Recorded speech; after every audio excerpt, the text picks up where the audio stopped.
Hello and welcome to episode 5 of What We Beat Last Week, the podcast where we discuss all the media we beat in the last week, including books, movies, TV shows, music, and everything else. My name is Joey. I'm joined by Josiah. Hello. Nikki. Hi. And Rachel. This will go down in history as the worst episode of What We Beat Last Week in history because we are unfortunately not joined by Nikki and Rachel. The smart ones. The heavy lifters. It's a sausage party this week. It's going to be a lot of boy talk. They're the ones who usually keep us on track. Ironically, I did exclusively watch action movies in the last week. Me too. It's going to be a fun one because that's what... She's got a bunch of silly stuff to talk about. We need Nikki's thoughtful book corner where she talks about all the interesting books. We need Rachel to talk about a documentary, some sort of art documentary. Something interesting and thoughtful. A nice, like the ginger whenever you're eating sushi. Boy. We will start with, we both just came from watching Normal. Sorry, I had to remember. I if almost it was said Nobody. Nobody 2, Normal. It was on the tip of my tongue too. Normal with Bobby Odenkirk. Yeah. We'll start with light to no spoilers, and then we'll give a warning before we get into real spoilers. This was written by at least the same dude who wrote John Wick 1 through 3, Nobody 2. So, and you definitely get the John Wick vibe from this. It almost movie. feels like it's in the same universe, just happening in a different place. The way that everyone acts. Yeah, so basically the premise of it is Bob Odenkirk is an interim sheriff for this tiny little town called Normal in Minnesota. And basically he goes around and he is like interim sheriffs at random places that are synonyms for normal, including Placid. Yep. Did you catch that? Yeah, Placid Shore. That's fun. And hijinks ensue. You think it's a normal little small town, and obviously it isn't because it's an action movie. You think it's a normal police station, a normal bank, normal town hall. So what John Wick movies have you seen? I haven't seen John Wick 4, and I haven't seen Ballerina yet. And I haven't seen Nobody 2. But you saw Nobody 1? I saw Nobody 1 and the first 3 John Wicks. Okay. I remember, I don't know if you were part of it, but when John Wick 2 was coming out, we're like, let's go watch John Wick 1 and like at our house, at my house, and then we'll go watch John Wick 2 in theaters. Okay. And then we watch John Wick 1 and we're like, I don't know if I want to go see John Wick 2. No, I was not a part of that. Because I would have probably gone and I liked John Wick 1. Yeah. I should rewatch it because we may have like mob mentality'd ourselves into disliking it. That's certainly possible, but I don't even remember disliking as much as just feeling not much for it. Obviously the action is good. With a question mark? It is good. The action is good. Of Normal or of John Wick? John Wick. Oh yeah. Hot take. The action in John Wick is good. I think that Keanu had a lot of stunt preparation and a lot of cool things he did. I think that was the sort of the freshness of it, I feel, as opposed to other movies. I felt like they weren't afraid to kind of show us scenes as opposed to like all the cuts and everything. Yeah. And we had like someone who looked like they actually knew how to hold a firearm and had some like firearms training. Yeah, that's like definitely the appeal of those movies is how good Keanu Reeves is in those action scenes and how well they're choreographed and shot and everything. And I definitely think this movie had good action. Yeah. I think the fight scenes were similarly choreographed. People slid shit off tables at other people in clever ways. And like there was a million setups and payoffs of... That's what I enjoyed about the movie. I feel like there was... they always... At the very beginning, they were setting all kinds of things up. What's in the hardware store? Look at this. What's going on in the sheriff's... Like the gun armory, whatever it's called. Armory. Their lockup. Yes, this was Chekhov's gun. Chekhov's gun the of movie. Everything. Chekhov's gun locker, Chekhov's gun armory, Chekhov's vault. Yeah, every single... The entire first act was setting up things to be paid off in the second and third act. Which was kind of fun. Henry Fonda was in this movie. Henry Winkler. Henry Winkler. Sorry, what did I say? You said Henry Fonda. It was because what did you say? I said the Fonz. Oh, But hey, the mayor did go on a cruise with Jane Fonda. So that's where it came from, Joe. You can easily explain that fuck up. There's nothing. That's where I was incepted with that idea. Henry Winkler was in this movie. Yep. The Fonz. The Fonz. He was the mayor of this quirky little mayor town. of Normal. He was the normal mayor. He's the normal mayor. He was fine. Yeah. Every time he's on screen, I'm just like, oh look, it's Henry Winkler. Oh, look. It's like a little Easter egg in itself, just that he's alive and kicking, right. Doing movies still. I feel like I don't have much to say on like non-spoilers because it does take a turn in the second act. So do you have any more non-spoiler thoughts? It's not a spoiler, I feel. Bob Odenkirk starts the movie narrating it. Yeah. And he's kind of narrating it almost from voicemails that he's leaving his estranged wife. It's a diegetic narration. And it does a lot of the exposition through narration. Yeah, pretty much not needed. Not needed. Like at all. Like it's a pretty simple premise. There's some lines in there that are very like, well, I'm this guy and I'm doing this and you're that guy. Yeah, good point. I actually wanted to thank you for reminding me because I wanted to touch on the awkward dialogue in this movie. Yeah, I think a lot of it was intentionally dry humor, and it was supposed to be awkward. Yeah. But it felt weird, and it felt unnatural. I'd be okay with the awkwardness. I just felt like everyone was, especially at the very beginning, we're just saying everything. Yes. And it's just like, you don't have to say everything. Especially for this type of movie where it's a pretty simple premise going into it. We get it. Yeah. Like literally that's it. That he is a sheriff that goes from town to town being an interim sheriff, and he's coming to a little town. That's it. Okay. We get it. And like each of these people are like caricatures of small town people. It's just weird because so this guy wrote the first 3 John Wick movies and Nobody. And Nobody too. And I just remember specifically from John Wick 1, one of the best parts of that movie was like the assassin world, and they were paying with these gold coins. And John did something to get out, but no one knows what he did to get out of the world, what he owes, like what Vigo made him do.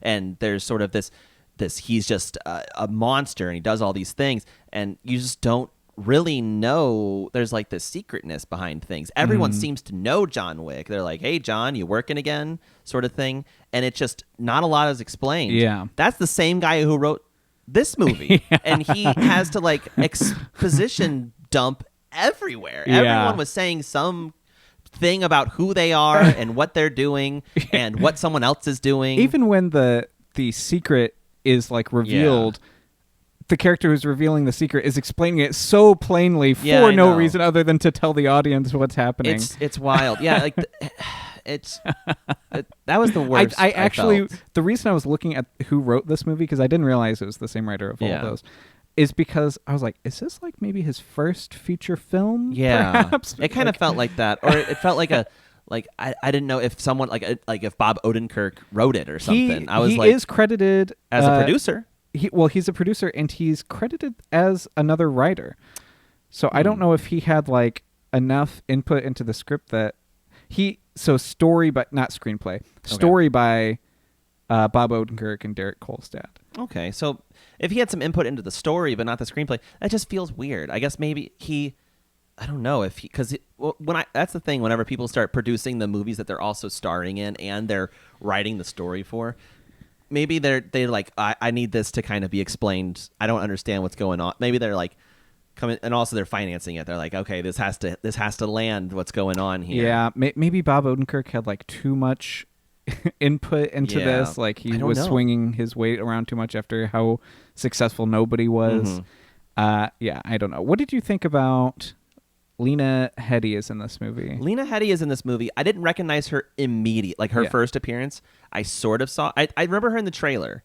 Yeah. It wasn't until I saw her the second time at the bar when I went, oh, yeah, that's Lena Headey. What did you think about her performance? I felt like she was okay. I didn't feel like she was bad. I just kept waiting for like an English accent to slip out. Yeah, I felt I felt like she was like miscast. Like she did not belong in this role. I was sitting there. I'm like, it's Mama. So I'm trying to like see her, from Dredd, and I'm trying to sit there and I'm like seeing like where this is going to come out. I didn't think she was amazing in Dredd either. She always feels like she is acting. Like I'm watching her act. Like she doesn't feel natural. That's fair. To it me. felt like she had like. It almost felt like her hair too. It felt her like hair was weird. It was either wearing a wig or it was like character hair. Like it felt like I was watching like a video game. Whenever you clearly see that someone has like some hairstyle picked and maybe it like doesn't move properly with physics or something. Yeah. It felt like she was a character. I felt like she was acting, and I feel like they needed an uglier. Mm-hmm. They could have just picked anybody. Yeah. They could have picked any other woman to be that position. Like that was a weird casting. They could have just choice. didn't have to give that. And I felt like for a star of her caliber, being that it was a very relatively small part. Yeah. I mean, like she ended up like plot wise being a bigger character, but in terms of screen time, yeah. Well, yeah, you're right. Yeah, I don't know. That was definitely an interesting choice. Yeah. But it wasn't as funny as Henry Winkler. Yes, Henry Winkler was very funny. Just funny to look at. He's funny, and his character's such a dick. Yeah, it was just so funny that like the things that he just came on and said. Like he had a lot of exposition too, but like the things that he would say it was kind of goofy. There was like a little bit about with him with like the phone dropping a call. That was so awkward. That was so weird. It was funny, but it was like funny in like it felt forced funny. Yeah. And it was like so it was so strange, like this joke where he's on the phone with Bob Odenkirk and he's like, "Oh, he hung up on me." And then it's like 4 seconds of silence as we watch like Bob Odenkirk and Henry Winkler look at their phones. And then he's like, "Oh, no, it's the bars." And he's like raising his phone. "No, I still got him. Okay.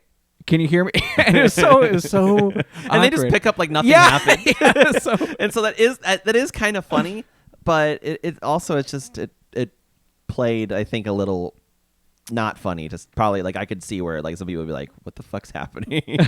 I will say that one thing I meant to say when we were discussing his narration, it almost sounded the way that he was like, because he's talking on the phone, like leaving voicemails, and it doesn't sound like he's like like how you talk to someone on the phone. No, he sounds. It sounds like he's narrating. Yeah, and it almost sounds like "My name is Earl." Like he sounds so close to him in certain cadences. Jason Lee? Yeah, Jason Lee. And I was sitting there and I was like, oh my God, this is kind of what it sounds like. Dude, he should be the star of one of these movies, one of these action movies. What's he still doing? Is he still doing things? No, probably not. He did Alvin the Chipmunks and My Name is Earl, and he got out, he did. He was the voice of Syndrome and The Incredibles. He was. But that was you at got the height of his fame. Busy. You almost caught me monologuing. I have that on VHS. Oh, dude, we should watch that sometime. I don't know where it is. I have VHS everywhere. Okay, so before we get into the big ones, the big spoilers, we will give our ratings. Mm-hmm. I want to hear yours first, Josiah. I'm not hedging. I already put it in Letterboxd. So. Okay. I'm gonna say the biggest sin of this movie, I feel, was the expositions, the narration, and some of the dialogue choices. I'm going to say I think it was better than it was worse, so I'm going to give it a 6. Interesting. Or a 5.5. I need to think about it a little bit longer. Okay. It's hovering. It's either a light 6 or a mid 5.5. I could be persuaded to bring it down to a 5 because it could just be totally neutral. But if I were to give it stars, I'll give it out of 3. Out of 3, I mean to say, not stars. Out of 3, if I would give it out of 3, I would probably say 2. Yeah, I would say it was okay. Yeah, it was a movie, and it was not bad. No, 2 is a functional movie. Yeah, and that's what I would say a 5 is too. I would say 5 is a movie out of 10. Out of 10, a 5 out of 10 is a movie, and anything above that, they did more things better than worse. Yeah. And then anything below that, everything about it was worse. And I would say like almost like an incompetent and or like amateur movie is like a 1 or a 0, you know? Yeah, and I didn't think this movie was horribly flawed. Like I think I feel like get somebody who is good at writing dialogue in and do a pass on it, and it's like, yeah, it could use a doctor. That would do a lot for it. Yeah, right there, because the action premise is good, and the twists and turns it makes are good, if also feeling a little weird, but fun. I gave almost the exact same score. I gave 3 out of 5. Okay, and I would give it 2 out of 3. Yeah, you're right. It was more good than it was bad. So that's a 6. That's a 6 out of 10. Yeah. 3 stars. So there you go. Yeah, we're right about the same. Yeah. Cool. So now we will get into major spoilers. So I like that noise. Thank you. So we learn, we learn that the secret of this town. We knew that there would be some secret in this town named Normal. Is that they are a piggy bank essentially for the Yakuza. Yeah. And it's a little bit hinted at the beginning, because we see it starts with a Yakuza beheading, and they're dropping hints here and there. They're like, oh, we raised $18 million for this new city hall or whatever. It's like, I think a real city that size would raise like $4,000. Exactly. So it's definitely, they drop hints, but then it all comes unraveled when 2 out-of-towners try to rob the town bank. Obviously, that's where all the Yakuza money is. So the town, turns out the entire town is in on this. The entire scheme. town, and if literally everybody. And if no one's in on it, then they weren't. Then they are. Then they were killed by the Yakuza. Yeah. Everybody was put in line. So everybody mobilizes when the bank is under.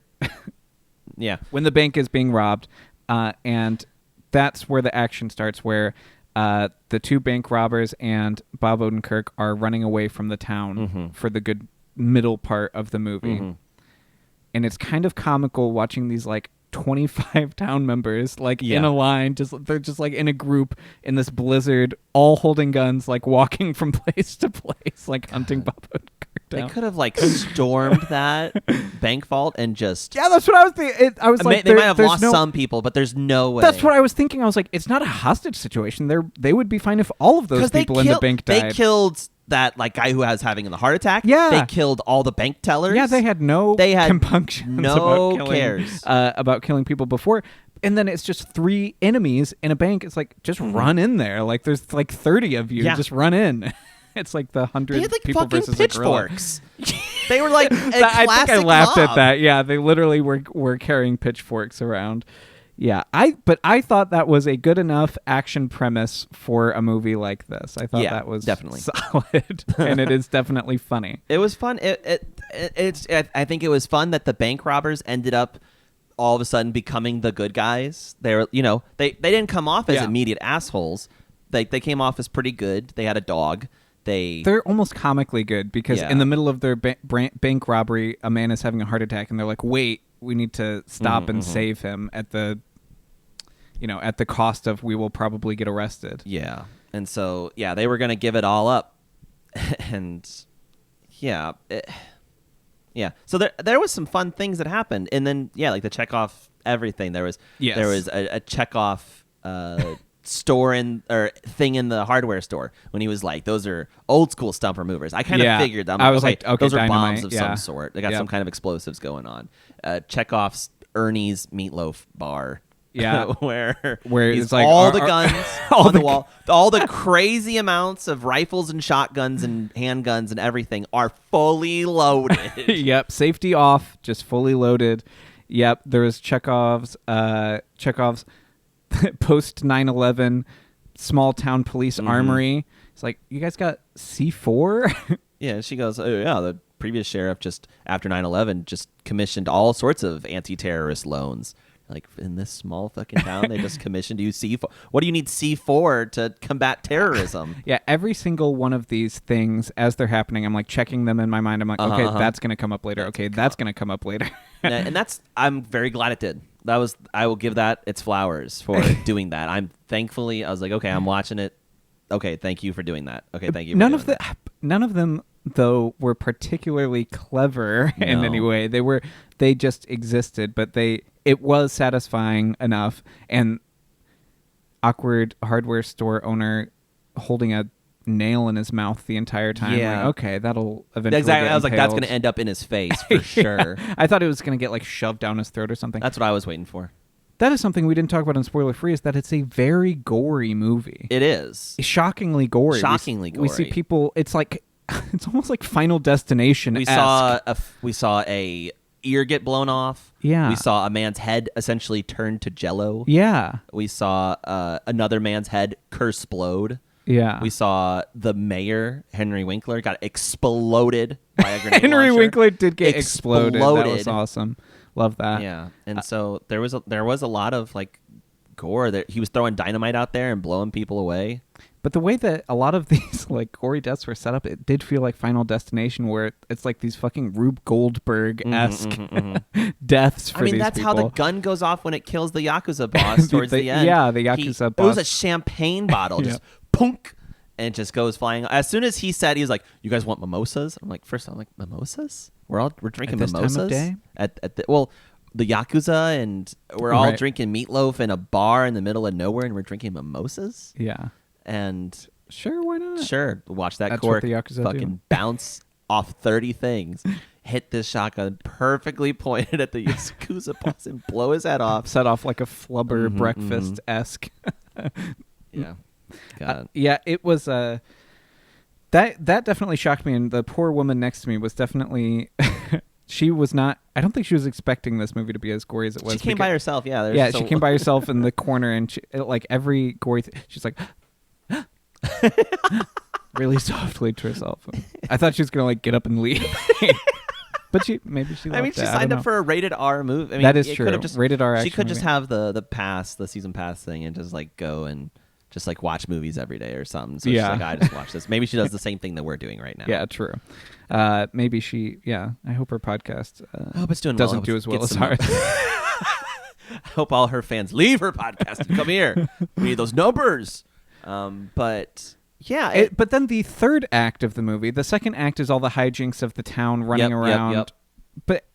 And that is like more than just the middle third. It's the majority of the movie, probably. If I think about it like in classic script writing terms, it would be, if we're talking, because the movie was about an hour and a half, about 90 minutes. Nice and tight. Nice and tight. Tight 90 minutes. Didn't feel like a slog, honestly. So it would be about 15 minutes for the first act. Yeah. 15 to 20. And then we're pushed pretty quickly into the second act, right around the time the inciting incident of the bank vault. Yeah. And then it's almost like the final 20 or so minutes is, all right, hey, we're done with this. Hey, stop. Let's stop fighting each other. Time out. I'm going to blow up all the money and fuck you guys to death. I'm going to condemn 1,890 people to death right now by blowing up the bank vault. Me and the former sheriff's non-binary baddie child are going to blow up everything. Exactly. And what we're going to do is now we're going to play it off like nothing happened. We're going to just say it was an accident during the storm. We lost power, and our scheme is going to go perfectly. And it was going perfectly. Yeah. It's like, okay, we're going to stop fighting. We're going to set all this up and trick the Yakuza.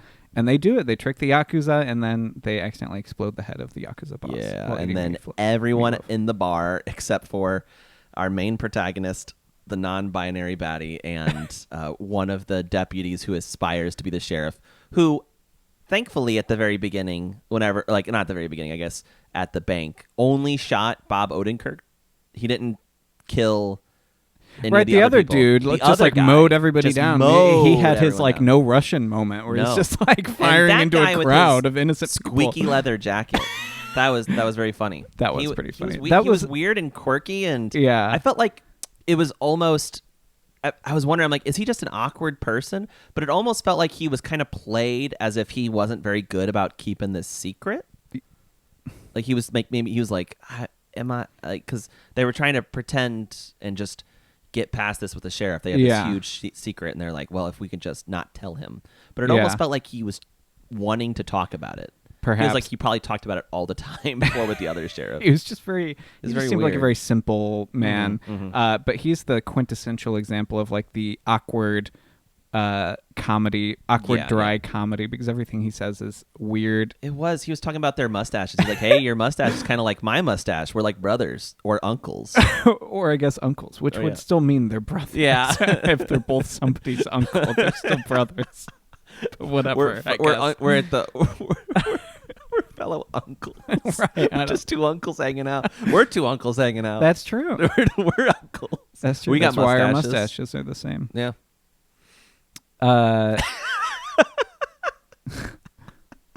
Hold on. I need a clean read on something. Think of something good. Quiet. I need a clean read of something. Non-binary baddie child. I said non-binary baddie daughter, which doesn't make any sense. That's okay. I'm going to edit that back. I'm going to edit that. The word. Hold on a sec. Child. There you go. Our apologies. Yeah, that was... Where were we?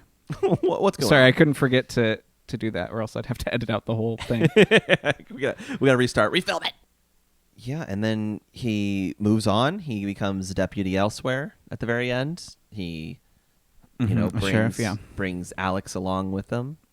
The non-binary baddie. Yeah, and his wife answers the phone, and that's where it leaves off. He's like, "Oh, hey." There's definitely, I don't think that particularly was sequel bait, but there's definitely room for sequels with the Yakuza, because he said that they've got little towns like that all over. Yeah. There was a drawer full of pagers, and they all had different cities on them. So that's one thing I didn't look at, was if any of those ones at the very beginning. Anybody who watches this, feel free to leave a comment. If at the very beginning in their drawer full of pagers, if they said Placid Shore. That would actually be hilarious if the next city he goes to is another Yakuza piggy bank. That would be wild. But yeah, I mean, I feel like they kind of set up a second one, because whenever the man who wants to be sheriff, I think his name is Blaine, he wants to, he's driving around town. He, like, at the very beginning, they were like waving at people, and everyone's like, "Oh, hi, sheriff," and everything. And he like waves, and there's some guy just kind of standing there. There's like a mysterious-looking man in sunglasses. Yeah, I didn't know what that was about. I don't know. I didn't understand that. And so I think that maybe he's also Yakuza, and that could like open up a room for more of these movies if it does well. Yeah. So I feel like they maybe marketed this movie wrong, or it's just too close to Normal 2, like in release date wise, like or I'm sorry, Nobody 2. See, that's fucking confusing. Normal. Nobody. Both have Bob Odenkirk. Bob Odenkirk has to be like a badass. Yes, I mean it's literally like John Wick-esque action with Bob Odenkirk playing a surprisingly good at action star, because he's unassuming looking, and he physically he is good in the he has very good motion, very good like range and speed and dexterity. Like I don't think that he felt like watching like a Steven Seagal movie where you're like, look at this fucking guy. But I think they maybe just needed to space this out for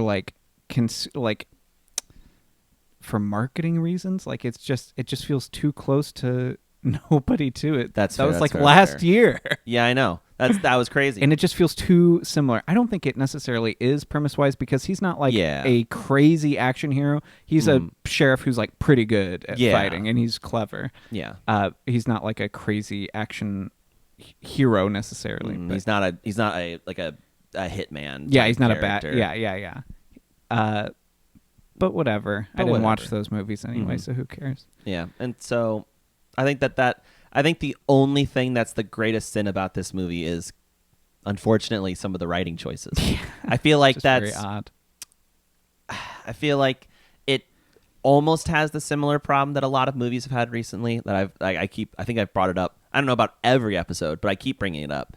That a constant theme I see is great action, great cinematography, great performances, bad story, bad writing, whatever. But this has a good story. And it has a very appropriate story for the type of movie they wanted to make. I would say good. I didn't say great. I didn't say excellent. I said this is a premise that stands on its feet. I can imagine Bob Odenkirk pitching this to the writer of Nobody too. Like after that movie's done, he's like, imagine a little town where the Yakuza is hiding money and then the town is all in on it. And then, dude, that's so cool. Let's go write that. And I felt like that was the cool part that separates this movie from Hot Fuzz, because Hot Fuzz is a very similar premise. Right, where the whole town is in on... Yeah. But Hot Fuzz was also very stylized, whereas this, I felt like this is almost like an American take on it. It kind of felt like it felt more of like an American movie as opposed to like an Edgar Wright movie or like a stylized sort of almost comic booky movie. Speaking of Edgar Wright... Sorry, go ahead. You can hold that thought. Hold that thought. But the twist, as opposed to Hot Fuzz, where it kind of culminates into the ending where they finally take out the town. Yeah, they do that in the middle, and then it's about, okay, now hold on a second. Now let's prop this town up and save some lives. Yeah, they've got a weird, quirky third act to wrap it all up. And that's what I kind of liked, that there was that twist to it. Okay, yeah, because I was like, okay, so this is what the rest of the movie is going to be. 60 minutes, 70 minutes of murdering the town. Yeah. That's what I thought it was going to be. And then the bank robbers also just left out the movie. And they're gone. Like, they just took their snowplow and I thought that was right awesome. out of They went movie. back and they got their dog. They had to conveniently put in there that they're like, oh no, we left the heat on. Yeah. They're like, oh no, yeah, we did get dog food for him. Speaking of Edgar Wright, I watched 2025's The Running Man. Okay. Last night. How'd that go? That's pretty good. Okay, good. It's probably the worst Edgar Wright movie I've ever watched. Have you seen The Last Night in Soho? It's probably the second worst Edgar Wright movie I've ever watched. Okay. Yeah, I didn't like that one either. Last Night in Soho. I thought it had some cool stuff to it, but I think that because Edgar Wright is clever, and he puts in his juice into any movie he makes, and there's definitely plenty of that juice in The Running Man. And I like the premise, and I like futuristic shit. I love sci-fi. But one complaint I had of this movie is the futuristic sets and things looked kind of cheap. Like the city they're in just wasn't very convincing. It just kind of looked just cheap. Because it looks practical, or is it like just shitty CG? It didn't look like shitty CG. It did almost look like a 90s movie set in New York that's like filmed on like a Hollywood backlight. You know what I mean? Yeah. Like Ninja Turtles. Okay. I don't really... It wasn't super distracting, and they get out of that city relatively quickly in the movie, but it was just sort of weird. It was just like... felt a little cheap. But the action in this movie was very good. Okay. I thought. And but unlike Normal, I have to think in my head every time. Nobody or Normal. I'm going to write Normal on each of our foreheads. Unlike Normal, this movie dragged a little bit. Okay. Was not as snappy. Not as snappy. It was over 2 hours. Oh, okay. So it definitely dragged more than Normal did. I don't know. My thoughts on it are complicated because I probably wouldn't watch it again. I didn't think it was that fun. Okay. But I can't really point to what I didn't love about it. Mm-hmm. There just wasn't anything that stuck out to me as amazing in it. Josh Brolin is in it, and he was funny. Okay. He plays, because the premise of this is that America is basically owned by a television company, and it's like there are. That's kind of cool. It is kind of cool. What's weird is that it's called Freevee, which is Freevee, which is a real streaming service owned by Amazon, which Amazon now discontinued and rolled into Amazon Prime Video. But the book The Running Man came out before, so they named it after that. But the country is basically being run by a television production company, which is an interesting enough premise. And they run a bunch of death games, and that's basically anything everybody watches, except for also they have their Kardashians alike. They have their Keeping Up with the Kardashians-esque show as well.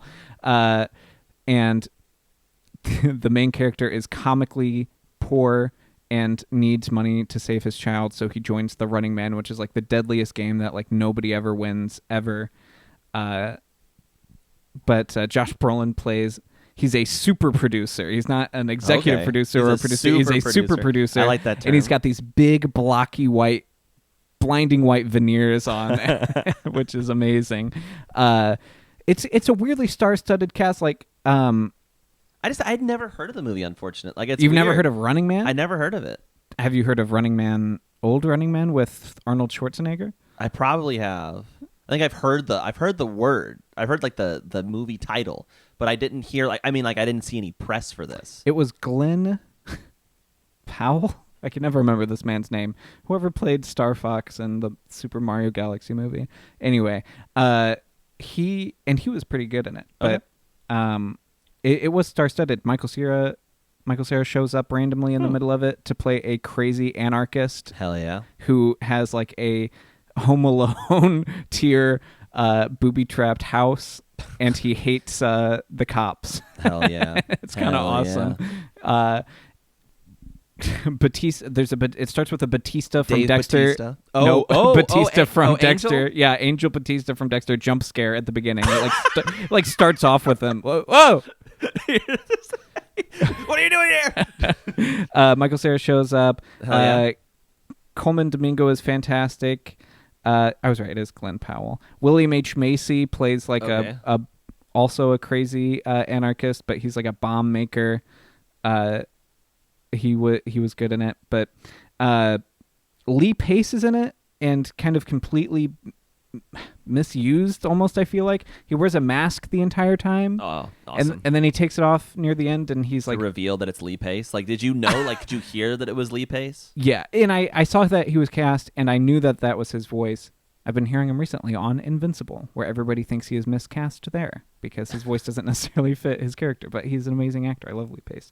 But it's a reveal of, he's got a scarred, fucked up face. I'm like, okay, yeah. who fucking cares? Who gives a shit? But the reason, spoilers for Running Man. Spoilers. Is because he was like the person to get the furthest in the Running Man in season 1 of Running Man. So if his face was revealed, everyone would know that they didn't actually kill him and that they offered him a deal. It was fine. It was just, I don't know. I don't have any strong thoughts on it. I just wish it was kind of better than it was. So what'd you give it? Let's see. I gave this 3. I gave this 3 as well. You gave this 3. Okay. Yeah. Do you think do think there was more good than bad. I wish.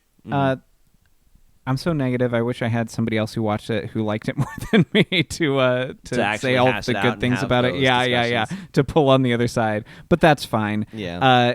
I do think Edgar Wright has still got the sauce. I think, and this was definitely an interesting thing for him to adapt.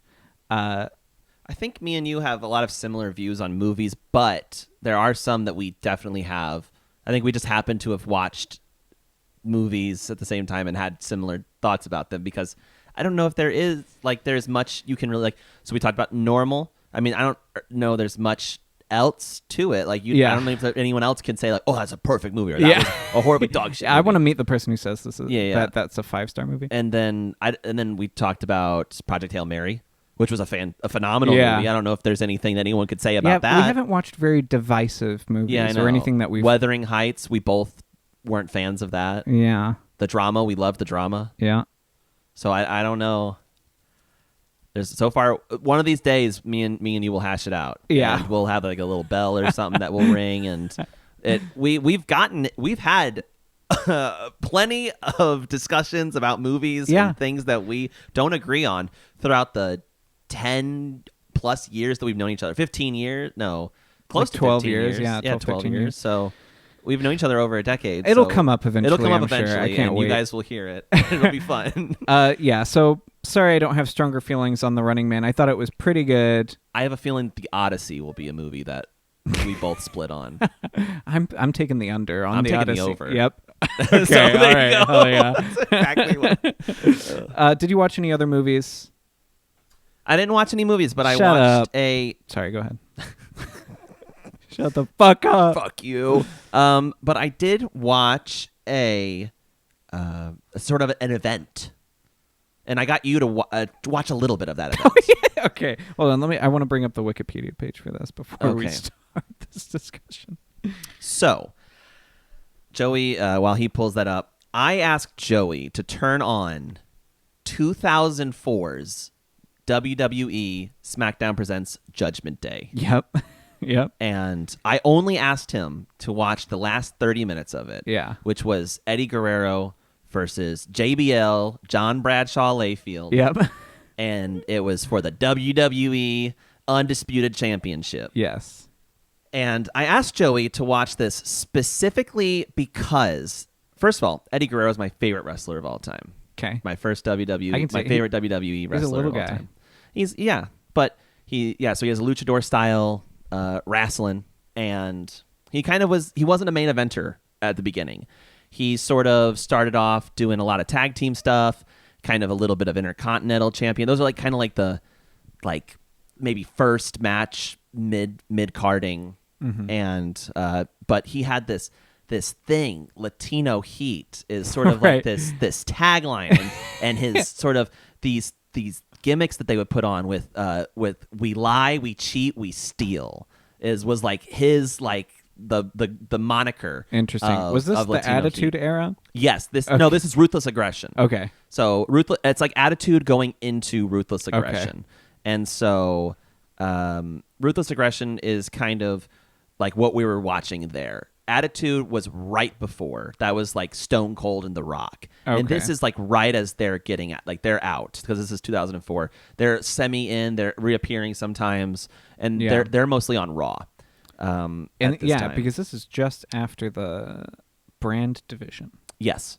And so SmackDown is out there, and Eddie Guerrero has defeated Brock Lesnar. Brock Lesnar was on this fucking rampage of demolishing everyone. He had an undefeated streak, and he was beating everybody. He became the world champion, and it was Eddie Guerrero who came and toppled him. Was it Brock Lesnar that was in a wheelchair on a 50-foot tall stand in this one? What? It was earlier in the... Did you watch the whole... Yeah, I watched the whole thing. Pay-per-view event? It was in there. He was in a 50-foot stand? It wasn't that tall, but it was... He came up in a wheelchair. Maybe it wasn't Brock Lesnar. I think Kurt Angle. Kurt Angle. I think he was GMing at this time. Okay, yeah. Kurt Angle he was in an injury, he was in a wheelchair. Yeah. Yeah, because I think they flashed back to him talking to Booker T, because he had he would get in this match with The Undertaker. I can't remember much about the details of that. But specifically asked him to watch because of this match with Eddie and JBL, because Eddie takes this tremendous chair shot. The chair shots are illegal now in WWE. Really? Yeah, especially in the head. You can't do that no more. And he takes this tremendous headshot. And so there's this thing in WWE that they talk about. They talk with each other. They will say it's called kayfabe. Kayfabe. Kayfabe is what you use to unlock your car. It's kayfabe. Kayfabe. Kayfabe. Kayfabe. Okay, kayfabe. It's a circus term, which is essentially to keep the story going. It's like at Disney, whenever someone says, "I'm Cinderella's friend," and really they play Cinderella, but Disney does not allow them to say that they are Cinderella, because that breaks the illusion. Is that true? Yes. Okay. Fact check. Fact check. Fact check by Joey at time of editing. It doesn't seem to be the case that at the parks the princesses will refer to themselves as friends of the princess. At the park, in the park, they are the princesses. They don't break that character. It seems like it may be the case that they're instructed to, outside of the park, refer to themselves as friends of the character, not tell people necessarily that they play or act as that character, that they're just friends of the character. I don't know. This is very hard to research because these things are not public. Their handbook is not public knowledge, and these all just come from anecdotes of cast members who worked at Disney World. Real, what we beat last week, Patriots classified this as false, I think. All right, thank you. Okay. But, so it's one of the little things about taking those chair shots and getting your head busted open. It's usually what they do is it's razor blades. Yeah, I didn't know that. Yeah, they some of them hide them in their wrist tape, right? And they pull it out. That's fucking dangerous and crazy. Yeah, and so he happened to, especially if you're in the middle of the ring, how are you going to get it? Right. But he happened to be on the sidelines. Yeah. And there was sort of this little table, and he could kind of and they cut away. Yeah, and they give him time to do it, but he bled. Yeah, I read speculation that he got a little too close to like an actual artery or something. I mean, the head just bleeds in general like that. Yeah, but he like got it deep. Yeah, and they refer to it, like in the industry, they refer to that as color. They go, "Did you see that color that Eddie got in that match?" They don't say like, "Oh my God, how horribly he busted himself open." How they call it color, and so he's like, "Look at the color that he got." And that's what I wanted. I wanted because he just did not stop bleeding. Yeah, and I feel like if that happened today, they would stop the match. Yeah, like, is he like tested for HIV? I'm sure they had to have been. But he gets his head busted open, and he continues the match, and it's kind of the testament to the heart of Eddie Guerrero. It's sort of like kind of the reoccurring theme of how he has conquered these mountains, and he has gotten through all these things. Sure, he lies and he cheats and he steals. He distracts the referee and grabs the title and knocks you over the head with it. Sure, he might do that. But so beat the fuck out of you after the match is over. He got disqualified, and with a disqualification, you don't lose your championship. Okay. Yeah, it has to be by pinfall or submission. And so, like, I think even during a count out, you can't do it. Then why wouldn't you just get disqualified from every match? Because it's about pride. It's about like, I can do this. And there, I think JBL is a champion who has tried to do things like that, where he's like, because he is a heel. He's a heel, and Eddie is a face. Eddie is usually a heel in his earlier career. Okay. And then he turns heel every now and again. Heel face turn. Yeah, he's a baby face now. I wouldn't even call him a baby face, because baby face is like clean cut. Like, you're like, I'm the pristine image of good, and I'm going to take you down, and I'm going to prove to everyone that I'm the one that deserves all this. Yeah. And heels are right proper. Fuck you. So heels are supposed to react to things like, any blow to them is the worst. That's like at the very beginning, Eddie's working JBL, and he's like taking it like he can't handle any of this. He's jumping out of the ring, like breathing heavily. It goes on and on. And he just like, and Eddie just going after him. And heels are supposed to have that coming back moment. Did I say baby? Baby faces are supposed to have this coming back moment where they get worked hard, and then there's the kick out, or like the unbelievable kick out. Yeah, and he is just I could believe this. Slit open. He is just face covered in blood the whole time, being dragged across the mat. That mat was almost red, like after he was done with it, and like trying to like climb. And I'm just sitting here imagining, how dizzy must you be? How like, right, yeah, and then he starts dancing. He couldn't get blood out. That's his like that shake, that shimmy. That's that's what that is. Yeah, he like ulted. Exactly. And then what was it? I don't know if he ever got to complete his Three Amigos. That was the one where he does the 3 suplexes in a row. He gets to try to do the second one, and he gets interrupted. I don't know if he ever came back and did the third one. I can't recall that, but he kept trying to do the frog splash. That's his signature. His finisher is that 5-star frog splash.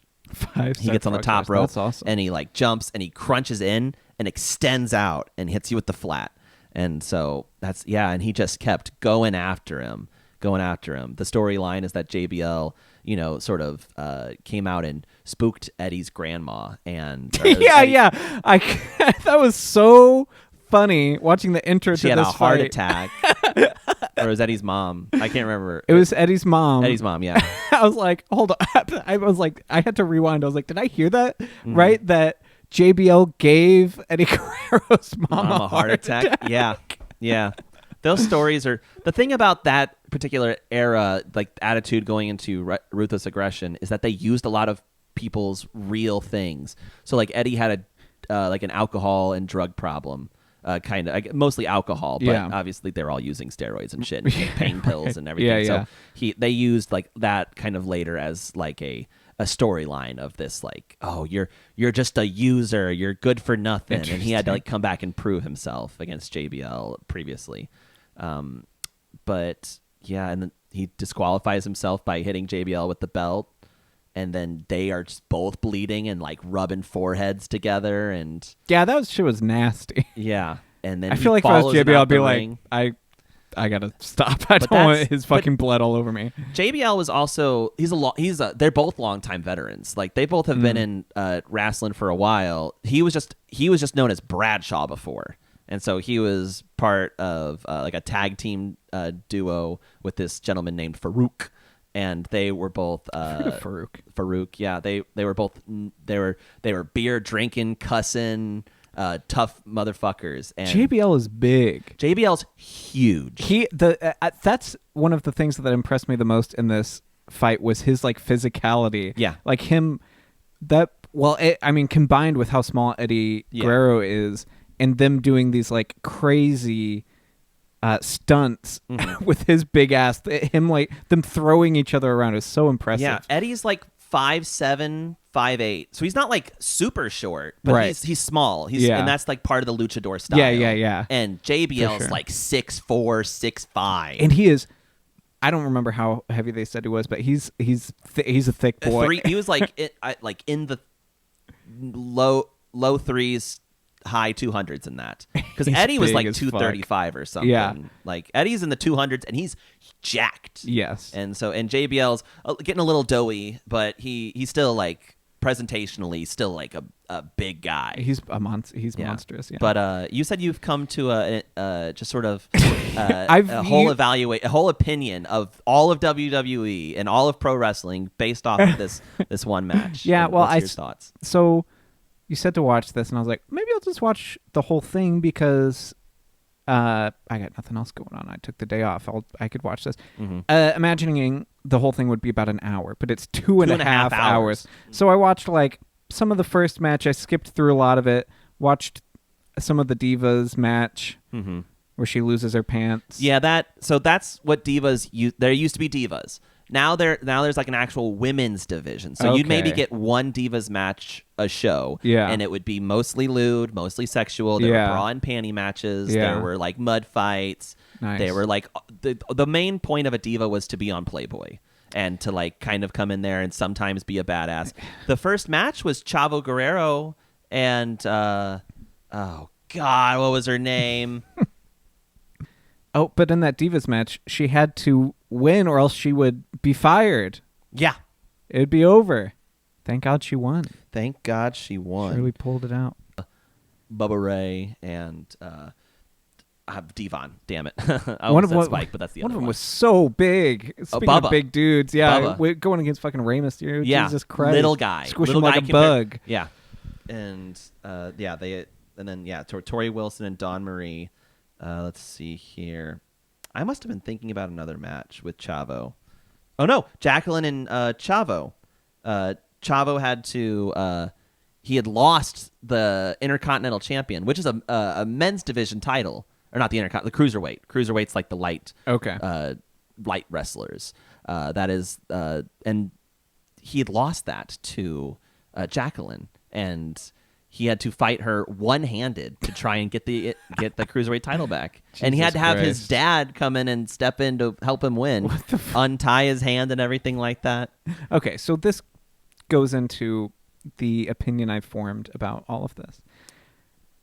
I can completely understand anyone who totally loves wrestling because I see how impressive the physical part of it is, the stunts that they are able to do with like limited like warning to one another. They just like do that shit, and it's very impressive. And the storylines, it's why people watch, like, to go into the other end of the spectrum, it's why people watch like those Minecraft YouTubers who are like all in one big server. It's like we've got these storylines and interweaving stories between people. But man, I thought it was really fucking boring to watch. Yeah, I can totally picture, because it, like this one was a pay-per-view. Now they're all on Netflix. But yeah, I can totally imagine like, hey, there's a sick SmackDown pay-per-view tonight. It's Judgment Day. I'm going to have my friends over who all love wrestling, and we're going to order some pizzas, and we're going to watch and chat while we watch wrestling, because I feel like the impressive things about it are pretty far and few between during the fights. I'm not like when I start getting confused on who is supposed to be taking the damage for a certain move, like when they do like flips and shit, and I'm like, wait, who? They said reversal in the middle of that, but it just looked like I don't know who's supposed to be hurt from that. I don't know who came out on top. I don't know what's going on.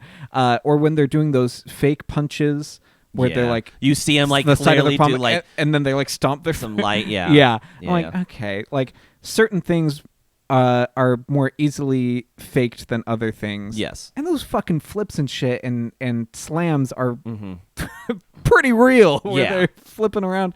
I just watched Speed. Did you see Speed jump onto Logan Paul, one of the Paul brothers? Logan Paul, yeah. Logan Paul on an announcer table from the fucking like I have. turnbuckle or whatever. But yeah, I mean, it's so fucking long, and I feel like the meat of it is like most of it is just those little hits and things in between all the cool stuff. I feel like a lot of those, especially now, because I'm not a big fan of. I mean, I hate to be like a hater of modern wrestling, like modern WWE, because it almost makes me sound like, oh, it's not the same. I feel like it's pretty similar, and if I would have kept up with it, I probably would like it. But I feel like it's too dramatically different. I feel like it almost like the sound quality is different. There's so many fucking screens everywhere. Yeah. The mat sounds different compared to like it. Well, it looks different, and it just looks different. It's too clean. There's too many angles. There's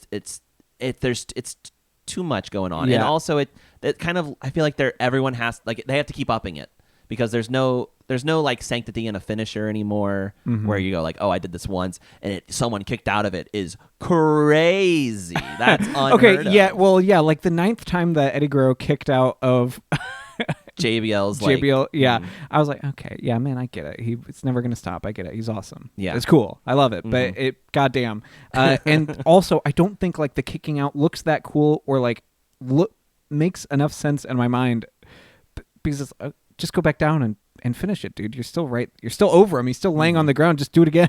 Just keep trying. But it's like you think about it. You're like, oh, I bet I am using all of my power to get this motherfucker down, and I used everything. I did my absolute best. I put all my power into my clothesline from hell. That's JBL's finisher. I used all my power to fucking slam this guy on the ground. I strained so hard in this submission hold, and then he just fucking kicked out of it. And then they kind of like, it's almost like the egos too, especially like with heels. You're like, I can't. You're like, yeah, but they look at the crowd and do like like their silent they're movie. Gladiators. Their silent movie acting. Yeah, they're like, what?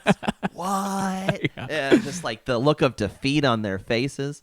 But yeah, that one is just crazy. The fucking, it needs to be slower. The 1, 2, 3 needs to be slower because it happens. 1, 2. Yeah. So sometimes it's fast, sometimes it's slow. It just kind of depends on, like, sometimes referees hit it real fast, and sometimes they hit it's it more slower. dramatic if it's a little slower because it's like 1, 2, and then they like kick out. I'm like, that was kind of 3. Kind of made. But and whatever. sometimes the referee will hit 3, and then they'll go like, they'll say 2 because it's part of the script, but also because it's like, hey, like, I may have hit, but I saw him kick out before, and so so, like, and I think the more you kind of know about it, the more you kind of enjoy it. Like, I think, for sure. Yeah, I think that like how you were saying, like, I couldn't tell, like, oh, that was a reversal. Sometimes some things are just really hard to do. Yeah, and so it looks sloppy. When they're like bouncing between the ropes, and then they're like, oh, it's a reversal. I'm like, yeah, I guess sorta it's a reversal, but man, I mean, I think anyone could have come out on top at any point during this entire. And I think also like knowing some of like the intricacies of not just like knowing the moves, but knowing the signals. Like whenever someone goes to grab another person and there's like they kind of like slap their back right before, they're like, okay, you're taking this. And sometimes with those big matches, like imagine me and you, we have to go spend 30 minutes in a match, and it's like, okay, we can train for it. But also, we just had SmackDown on Thursday night, and now it's Saturday. And so we have to do pay-per-view right now. And also, we've been building up this feud for weeks. It's not like we're practicing all these nights prepared for it. And that is what I find that's one of the things I find very impressive about it is the improvisation of it all and how well that they like pull it out. I'm almost never looking at them and being like, oh, now they're setting this up together. Like usually feels relatively natural, at least in that fight that I watched. Like, and that is very impressive to me. The showmanship and the improvisation, and I love the aesthetic of it all. It's just a little. I think that I don't know if it's intended for me alone to sit down and watch a 2.5 hour pay-per-view. I kind of like to put it on in the background while I'm doing something. Like I'll be like folding laundry and I'll throw like, you know what? I liked this one particular or like I like Eddie Guerrero. Right. I want to watch Eddie Guerrero match, and I'll look up I'm like, let me get a list of his best matches. Let me just figure that out. I'm like, oh yeah, that one with JBL and Judgment Day 2004. Let me go watch that. And then I was like, oh, it starts with Rob Van Dam and Rey Mysterio versus the Dudley Boys. Fucking all right. And so I kind of like will pay attention to that, and then I sort of zone out. I hate to do it, but I mostly skip the diva stuff because I kind of feel like a pervert. Yeah. Yeah. I mean, that's fair. The people who put it on are perverts. And so I feel like right now that's the most impressive part about WWE is the women's division, because those women are actually they're actually wrestling. Okay. Whereas before, do you also call it the MNBA? The MNBA. It's, guys, I actually NBA think I prefer women's WWE. Yeah, I think that they because they're actually having they have more than one title now. They had cage matches. That was unheard of for a diva. Right. They were just they were just essentially. So they don't call them divas anymore? No. Okay. They were like sex symbols essentially. Yeah. And they were meant to like have storylines with men and like be like girlfriends and cause trouble in the locker rooms. Yeah. Like that. Whereas now you have like Rhea Ripley is one of the biggest WWE stars at the moment. Like a woman is one of the biggest stars. Yeah. I understand it from a very male. I want to know like the demographics of who's watching WWE in like 2004. It's like is it like 95% men? I think I watched Judgment Day 2004 with my father and my uncle in a trailer. I think we were sitting in a trailer watching it, and they had it on the TV, and they're cracking cold ones, and we're just sitting there watching. They paid $60. Holy shit! Is that how much the pay-per-view? I believe it was $60. Holy! But I understand it from a very male-centered perspective of we've got our men out here doing the most masculine thing possible, and then we bring our women out here to do very traditionally feminine things, wearing skimpy little outfits, pants falling off. Yeah, so I think it was anywhere between 60 to, let's see, WWE. I mean, yeah, I would say that grossed over $500,000 in ticket sales. I mean, holy shit. Let's see here. I don't remember. I think it was about $6. It was at minimum $40, at maximum $60 to $80. So do they still do it pay-per-view, or like is it all streaming? Do you pay Honestly, Netflix like more money? Like how does it really work? No. Well, because like all of those live events that Netflix did, like the Mike Tyson fight, Mike Tyson versus Jake Paul, that was free. Remember Mike Tyson's bare ass? Yeah, when he was walking around with that jock strap on and he had his whole ass out. I remember that. I'm sure nobody said. No one would say anything to Mike Tyson. I wouldn't have said anything to Mike. I'd have been like, "Whoa, Mike, put that away." Right. I've seen it. I go, and I would just kept that to myself. And I would have talked about it I don't even know if I talked about it if I saw, like, if he walked out of the room, because I'd be like, that motherfucker is within earshot and he's going to call me out on it. I don't even care if he doesn't hit me because of it, but just the fact that he's like, you say something? And I'm like, and you'd fold like a origami. I'd be like, no, Mr. Tyson, no. I did not say anything. I just imagine him taking it upon himself to turn around at the end of that conversation, and the cameraman and all the producers going, whoa, holy shit. Yeah. Who let him wear that? Just walking around in a jockstrap. It's crazy. It's crazy. Man, this is why we needed the women here. Yeah, they would not let us talk about WWE this long, I'm sure of it. Any other final thoughts on WWE? What do you rate? Judgment Day 2004? I'd say overall, I'd probably give it probably like an 8 out of 10, 8.5 out of 10. Man, it's mostly nostalgia for me. I think that's a big thing. Why I think especially older wrestling is I don't just call it wrestling, cool, I call it dude. wrestling. It looks cool. It looks cool. It was on a arcade bar that we went to last weekend. Like it was old like 80s 90s stuff where it was like shot on like tape, so like all the lights look like fucked up. It's fucking cool. Yeah, it's cool, and I think that has like the perfect pacing for like how everyone is super like now it's all so fast. It's all so like you have to be so like skilled and like flipping and all these things. And as much as they did that in this, there was also like a kind of like a slowness, like a build to it. A real like we're pushing the boundaries. This is like when backflips are really starting really starting to happen. This is like whenever people are really starting to kick out of like finishers. Like this is like really like there's a lot more that's happening now, and it's getting rougher and it's getting more raw, and that's kind of it's getting more SmackDown. Yeah, it's getting more SmackDown. They're laying the SmackDown on you, but yeah, I feel like and they kind of like tuned it up. I don't know. I feel like as it started to get more catered, they're like, okay, we kind of got to back away. All the wrestlers are dying. Eddie Guerrero Jesus unfortunately Christ. died way too early. Yeah. But like, and then you got Chris Benoit, and then you had Owen Hart, who fucking died from falling from the rafters. Yeah. They don't do that no more. No. They don't do that no more.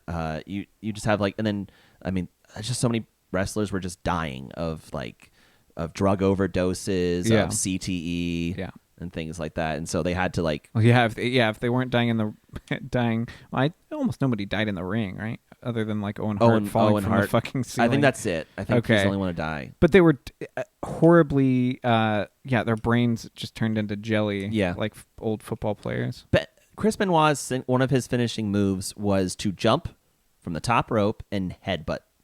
That's fucking crazy. He would T-pose, and he would fly like an airplane, and he would headbutt the other guy. He would Christ air them? Yeah, and of course he didn't like perfectly hit them in the head, but you're still jumping off the rope. And also he was like known for taking big hits and shit. And so, yeah. Fuck. Okay. I'm not going to rate it. I'm not qualified to be rating this, but did you watch any other 2004 sports specials or anything? Any more? No, I did not watch. Nothing like that. No TV shows? I watched a show. It wasn't necessarily on TV, but it was a YouTube show called The Big Lez. I watched the first 3 seasons of it, and I'm on to the 4th season. Okay. It is a show made by an Australian artist named Jared Wright, who made all of this in Microsoft Paint. Okay. And he does almost all the voices. You've probably seen clips of it. Perhaps of a brown Sasquatch saying something to the effect of, "What are you talking about?" I've heard that. Okay, so that's Sassy the Sasquatch. Is that the lesbian? No, his name's Leslie. Oh. He is the Big Lez. Oh. And they call him Les. Okay. Fucking Scatsman. I thought this was a LGBTQ plus show. No. He is the Big Les. He's Leslie. And gotcha, they call him Les. Gotcha. And I'm Big Les.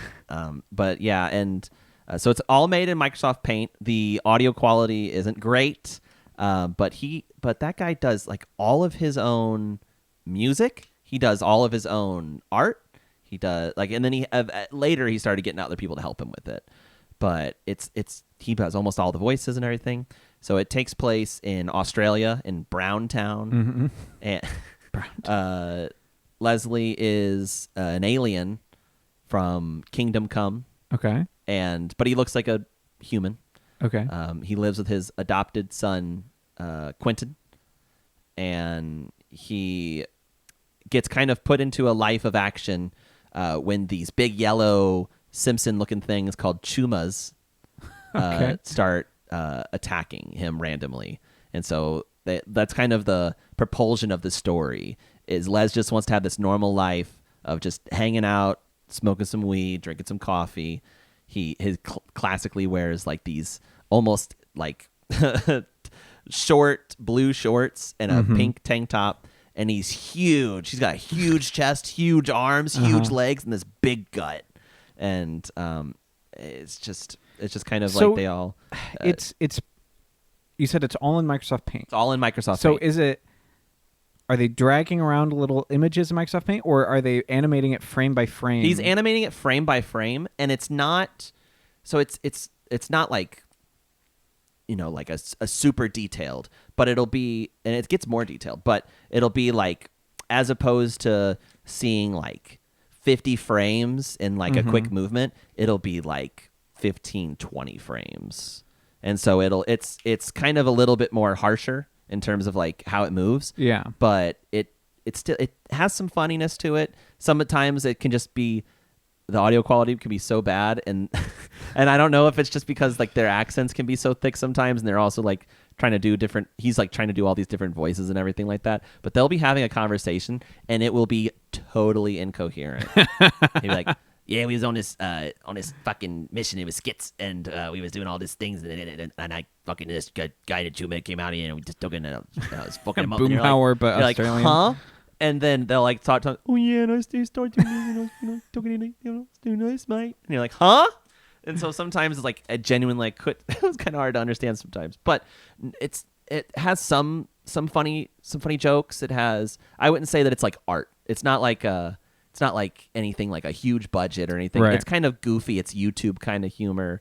It's almost like machinima style. Is there like a story through line or loose story? I mean, it's essentially, Les is trying to fight off the Chumas, Sure. and he has a bunch of friends. He also has a brother, Morton, who lives across the street from him, and he hates Morton.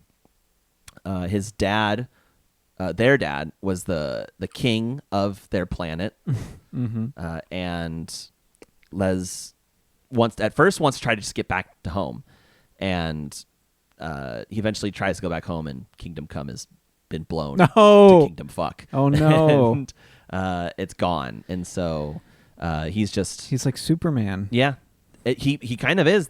He's super resilient. He has like a lot of natural like resilience. He can like take a lot of damage. He can like Sassy the Sasquatch is like this big drug peddling. Like his joke is to like sneak drugs to people. Crazy drugs. Like he had this tripper snipper is what he called it. It was like a little sandwich that like a little wrap that he put together, and he put like fucking petrol and heroin. Jesus Christ! Like he put all these fucking drugs into it, and he'll just be like, yeah, that could have killed me, but killed like a regular person. That killed like 50 people, but Les is an alien. He's a bit more resistant, so he can take it. And then the Sasquatches, there's like a whole there's several Sasquatches who are there, and they also like are drug addict. They're all smoking pot and doing different kinds of like hallucinogenics and doing trips and shit. And they also have like a superhuman immunity. There's a lot of like funny moments. Very quirky. Very quirky. It has a quirk to it. Is it a quick watch? Is it the first short? Like they on his YouTube channel, he like combined them all into one video. Yeah. And so I think the first season and second season are like barely, I don't even think they'd be over an hour. I think the third season was about an hour and a half, and I think the fourth season's an hour and a half. I'm minutes away from finishing it. Gotcha. But I would recommend there's no real like big like difference between I couldn't tell you where one episode ended and the other began sometimes. So I don't recommend watching it, like trying to watch it episode by episode. Yeah. He was doing so good for so long. Yeah, Trip, it's okay.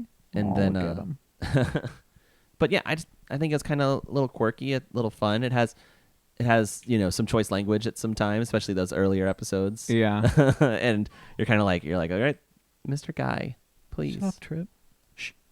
Choice like unwoke or a little unwoke. They had some I think they even kind of addressed it in the third season a little bit. They kind of say something to the effect of like he has to explain why he keeps calling Norton gay. He's like I fucking hate that gay cunt. And he's like, well, why do you? What's it to be with gay? He's like, it's not. I don't have anything against gay people. He's like, love who you want to love. He's like, but he's just a gay cunt. He just kept saying it over and over. Like that episode of South Park, where they're using the F slur. Yeah. Like, well, we don't mean it like that. They just are. Yeah. And so it's kind of like that to a certain extent. But the dictionary changed. I think the most impressive part is like how much he does with Microsoft Paint. The actual artist there. I think it's pretty cool. what he's able to accomplish, especially like it gets later. He kind of does some cool images, and they get to like some meta commentary kind of in the third season, and so it's just kind of goofy. It's a silly watch. I would. Do you have a rating for it? Yeah, I'd probably give it like a 6 or 7. Okay. Nice. But no, I don't think it's bad. I don't think it's fantastic. Like, it's not like I'm like, this is like the best show of all time. But yeah, it's fun. It's fun for what it is. I like seeing like a kind of a small team put something together. Yeah, and small, almost him doing all of the very first like couple seasons, especially like almost exclusively this one guy. Gotcha. And so it was kind of fun. We got a lot of 6 to 7s in here today. A lot of not huge, strong feelings about things today. No, that's a very positive episode. I was looking into Dungeon Crawler Carl, speaking of small teams. Okay. It was originally self-published on just like a website where you publish like chapter by chapter. Okay. Like it wasn't Wattpad? A Wattpad, like an archive of our own, like. Okay. Like just a fanfic sort of. I can't think of what it's called, but yeah, it's self-published fantasy fiction type things. And then he self-published on Amazon, which Amazon just like prints on demand. If you like self-publish, so it's like perfect for that sort of thing. But yeah, I didn't realize he had like no backing, and now it's published by like a real company and stuff. But I was just impressed by that. I thought that was great. Cool. I thought that I love stuff like that. Yeah, I'm so do I. I'm glad that stuff out there is still happening. Yeah. And he does know RPGs. He's played like RuneScape and stuff. I was awesome. like, I knew he had to have that experience. Yeah. Like, because there's sometimes you can tell when someone doesn't really have an experience with something, but they're writing it. Yeah. And they kind of get away with it a little bit because they're like, okay, well, you just happen to be a good writer, so maybe you get away with a little bit of it. But yeah. So, moving on to video games. Moving on. I still have not beaten Minecraft. Okay. But I need your opinion on something. I'm listening. Because I'm playing Minecraft to I'm here with you. Relax and play and chill. Okay. You know? Yes. Things are stressful. Playing Minecraft, making a little cake factory to unwind, making a little house. Yeah. Mining because I have to, born to build, forced to mine or whatever. Yep. You know, I've probably mined like probably multiple days of real life time in game of mining in Minecraft over the last like 15 years. Okay. That being said, I was mining and I was really far from home and I died. Fuck. And I was like trying to spin it positively and think about a good part of this. Yeah, you're like, you know what? I can restart from this, or maybe I need it. You know what? I kind of and I had trying nothing. to put some spin on it. Yeah, and I had nothing, and I was like, "Fuck this, dude!" And I turned cheats on, and I turned keep inventory on, and I reset to a save from like 10 minutes prior. Okay. And I just want to know your opinion on that because I'm just trying to fucking have fun, and I just don't want to deal with going back and getting my shit and losing 45 minutes of progress for nothing. Like. I understand I didn't properly prepare for the mine or whatever. I wasn't prepared for mobs to kill me, you know. I will say that it's just you by yourself. Yeah. Who gives a shit? Yeah. I will say that that's the thing about certain story-based games that you die, you could fuck up unlimited times. Yeah. And you die and you just get to go right back to where you were at the last save. Or even Dark Souls. Dark Souls, you don't lose your inventory. Sure, you might lose your souls, right? Which is like your experience in Minecraft. Yeah. But you don't. It's as much as it that you're meant to die in Dark Souls. Right. Minecraft, you're kind of also meant to die. That's why you can go back and grab your stuff. Yeah. That's why you can go back and salvage too far, some of your man. I didn't know where it was. I couldn't find it. I didn't have like coordinates on, so I didn't know where I was. It was just, it's just not what I'm there for with Minecraft. Yeah. And I could see myself playing a more serious Minecraft game where I'm trying to beat it totally 100% legit and whatever, but that's not super what I'm going for here. But I also don't want to like cheat and just want to like creative mode. As I was saying, like, what are your thoughts of creative mode? I mean, like, that's just a different game. That is, you're just playing a different game at that point, which is fine. That's a good game. Cool. That's just not the game I want to play necessarily. I think if your point, if the thing is to like create cool things, like those people who make songs in Minecraft or things like that, or they like make calculators in Minecraft. If your goal is to try to like set out to do a project, then by all means. But if your goal is to like play Minecraft and you're just like, I'm just playing creative mode to do Minecraft, then that's not, I don't know what you're doing. What do you want? You can't, what are you doing out here? Yeah. So it's a little cringe because I'll never be able to unlock another trophy in this world, but such is life. Such is life. They bar me from unlocking trophies you forever. activated cheats. Yep. Whatever. Fuck you, Mojang. My comfort game at the moment, much like what you're doing with Minecraft, is Project Zomboid still. Dude, I see you guys on Discord all day, all time of day and night playing Project Zomboid. It feels so good to just go, all right. That game, the time disappears immediately. I don't know what the fuck it is, but I'll be like, okay, we're going to go into town, get some food, look at a couple buildings, and then kill some zombies, drive back. Suddenly it's been 3 or 4 hours. And I go, there's no way that takes me 3 or 4 hours. But there's also some loitering time. You got to loiter. You're like, I got to clean my clothes. I gotta read a book. My guy's a little sad. I'm gonna watch a movie or something. I gotta eat some food. I gotta cook this food because our perishable foods are gonna go bad soon because the power is gonna go out in the next 10 or 15 days. I love that stuff. And so yeah, there's like the homesteading and the comfort.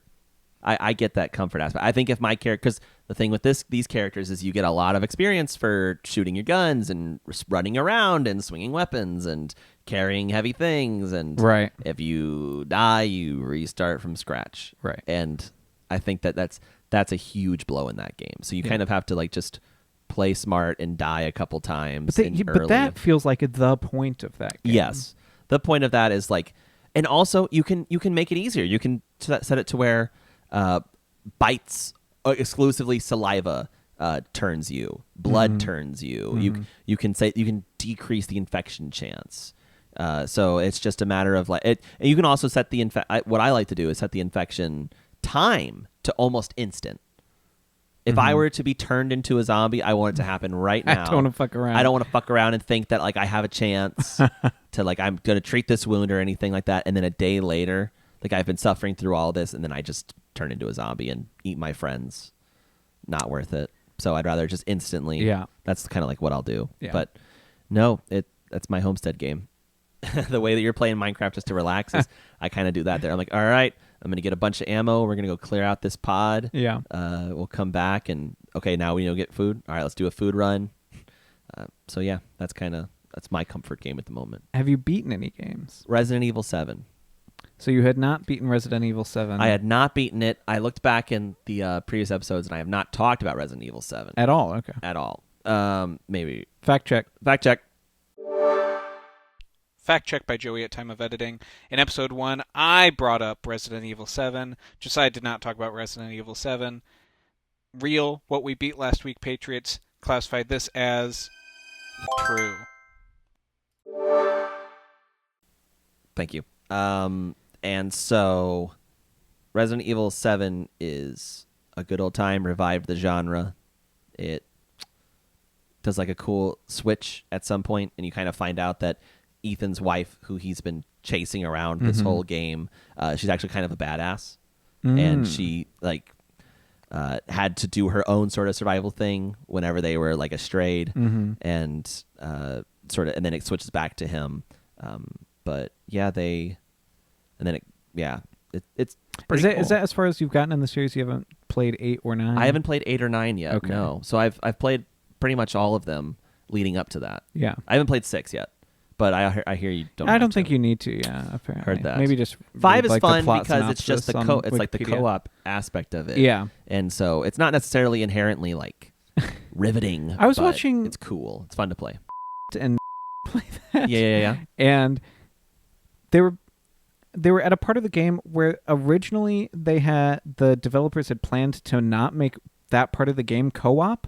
So then they added in like a nameless character for you to play as. You're just like a in the 6th game. Yes, interesting. Where you're just like a nameless like military dude, and they borrow the animations from another character. You have no lines. You're in none of the cutscenes. It's so strange. Really? Like, why did they do this?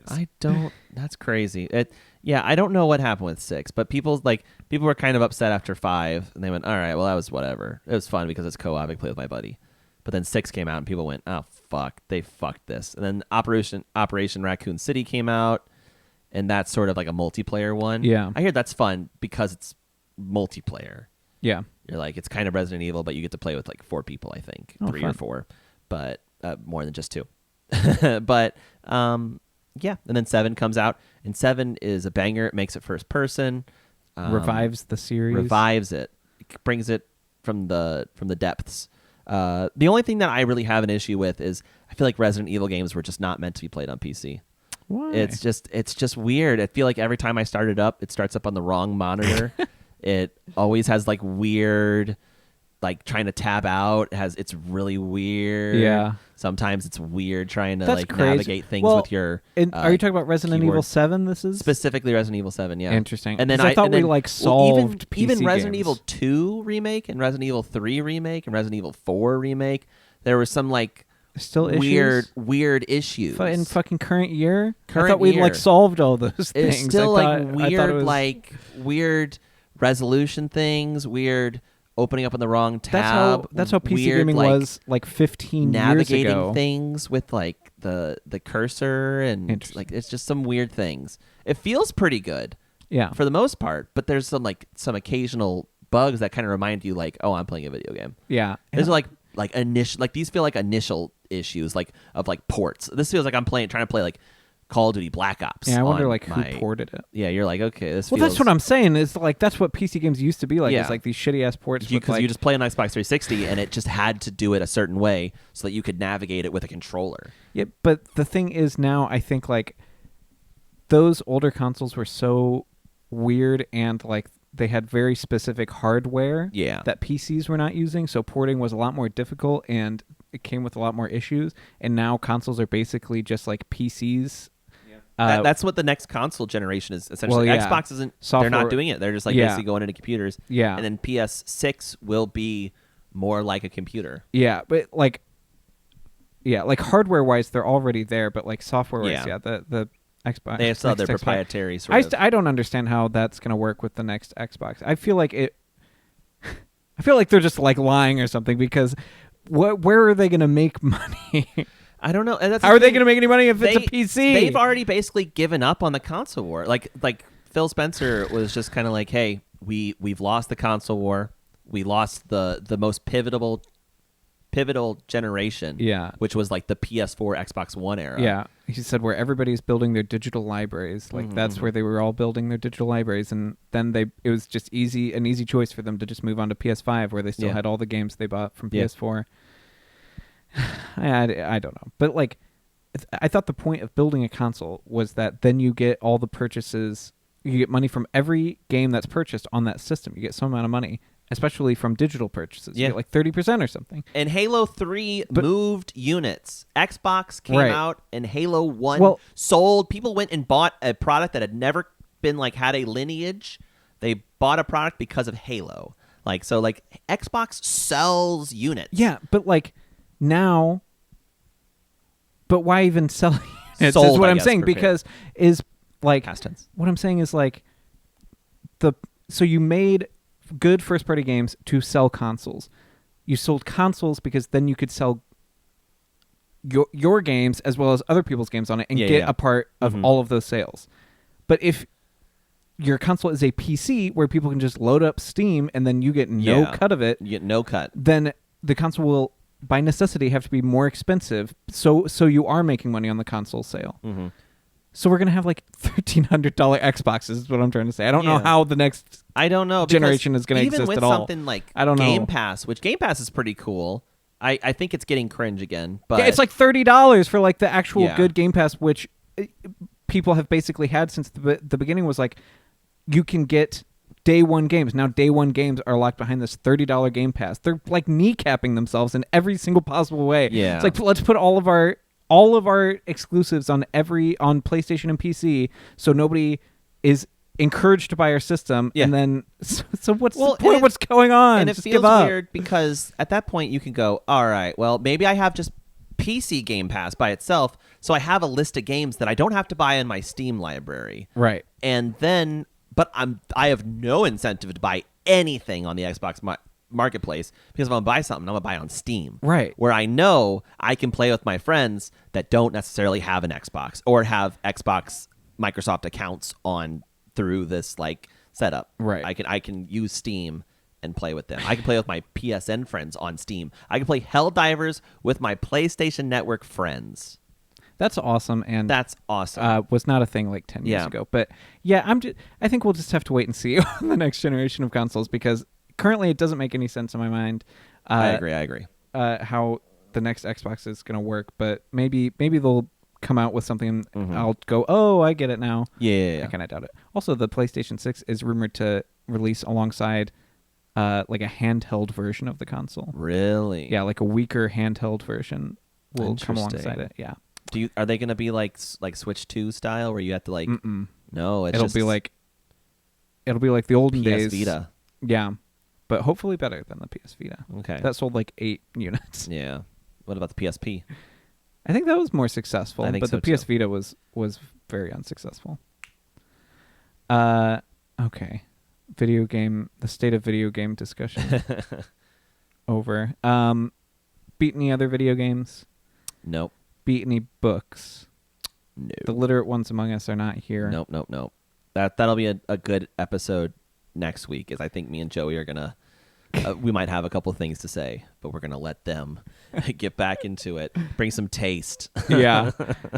We talked about blood in WWE. We talked about the state of video games. Dude, they would not have let that slide. Anyway, anything else you beat in the last week at all? Any songs? Paint anything? For our audio listeners, without our visual component, I'm squinting real hard. I don't know if there's anything. I think I'm cleaned out. Do you have anything to say? No. All right. Well, hey. What's up?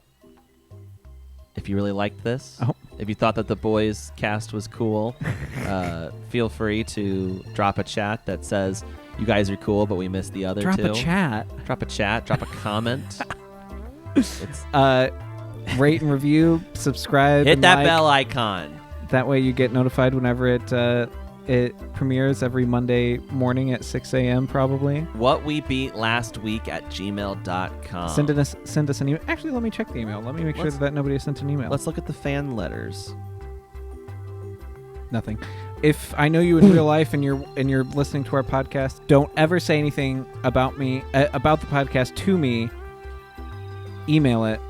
Yes. And I'll respond. Yes. We'll respond. We gotta get the email segment started. Yeah. You gotta just email us. Don't even talk about how you found this out and now you're so proud of us, or that you hate this and you think it's really cringy. Send us an email. Send us an email about that. We want to read it aloud, and we'll throw up the actual email on screen, so that way we'll blur out your name, of course.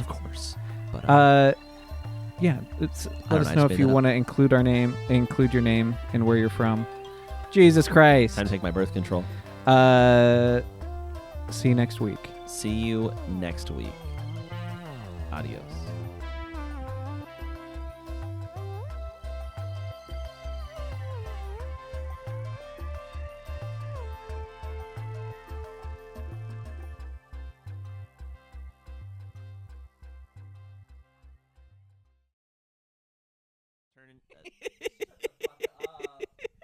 Shut up. All right. Thank you for... God. Oh, hey, what's up? You listen around here often? Thanks for watching.